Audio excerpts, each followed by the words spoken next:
Tolerance is a 1994 first-person shooter released on the Sega Genesis.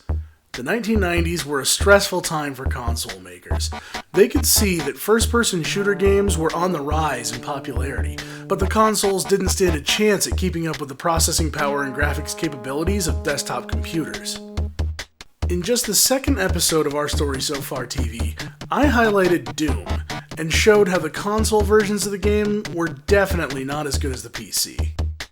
Some later console releases of Doom were better, but the power of a console like the Genesis, particularly without the 32X attachment, meant that it didn't take long to see Zero Tolerance wasn't going to be the most visually impressive first-person shooter. On the other hand, it did utilize some creative techniques to explain away the lack of power. First and foremost, the gameplay doesn't fill up the whole screen. Instead, the bottom of the screen shows which character you're playing as. More on character selection later. The bottom portion of the screen also shows a status window containing alerts and notifications regarding the status of the level. And finally, a large map. The map is extremely useful for finding your way around a level and spotting bad guys. Due to the limited depth or draw distance found in the game, you might not always see enemies until you're right on top of them, but the map will help. Weapon selection and ammunition can be found at the top of the screen, along with health on the right and the number of enemies remaining on the level on the left. Although the screen is filled with useful heads-up display elements, the simple fact that the developers, Technopop, were able to cut the amount of information in the display being redrawn every frame almost in half allowed them to make a game that ran a little bit better, smoother, and a little bit faster than if they had tried to refresh the whole screen every frame. Also, the level designers were able to save some memory on certain portions of maps by not including walls. Instead, it is implied that there are some type of force field barriers protecting those inside from the vacuum of space outside. This simple technique used on some of the larger rooms allowed the developers to save some memory and require less things drawn on the screen. Zero Tolerance has a good soundtrack and a reasonable variety of sound effects. The game also includes a large amount of speech, still a relatively uncommon feature in 1994, although much of it would be hard to make out without the aid of the notification screen. The gameplay is relatively fast-paced, although turning left and right seems to take much longer than it should. The game features an obvious aim assist to help you hit your target, but it also offers larger variety of movement than many early FPS titles. By holding down the A button while pressing the D-pad, you can jump, duck, and even strafe side to side. The B button fires and the C button changes weapons. The start button will take you to a map overview screen.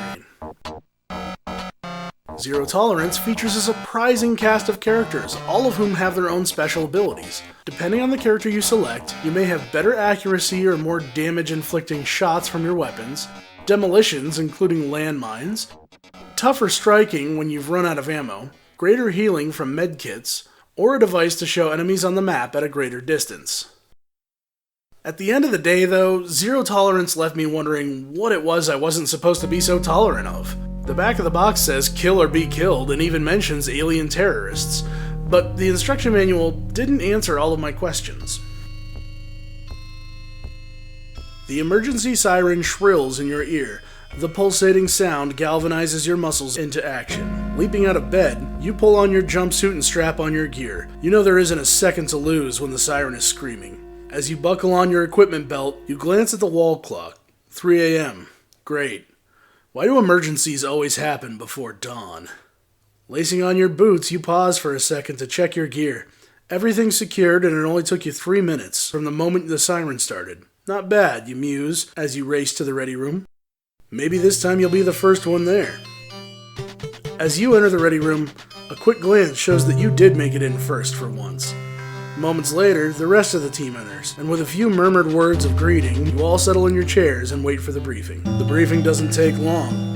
The really nasty ones never do. This looks like the meanest assignment your squad has ever been handed.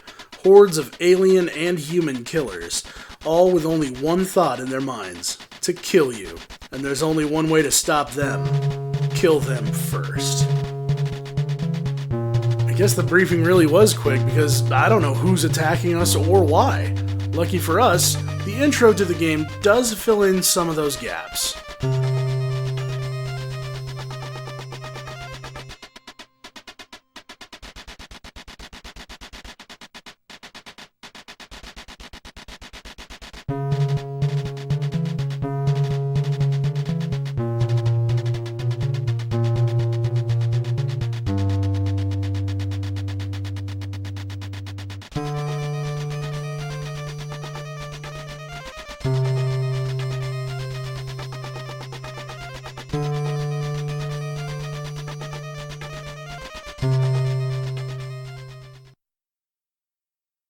It sure seems like they're bringing the battle straight to us. I highly expected that the game would feature journals or terminals or something to fill in more of the story, but I didn't find much else to tell me more about the universe. It's as if the storyline that was outlined in the pitch meeting was about as far as they ever got. Graphically, Zero Tolerance may not be the most outstanding title on the Genesis, but it does have a lot to make for a unique experience. If what you've seen has you interested, then you should definitely pick the game up and try it out. But if you're looking to be entertained by a fascinating story, Zero Tolerance isn't for you. But I'm glad you've been able to tolerate another episode of Our Story So Far TV.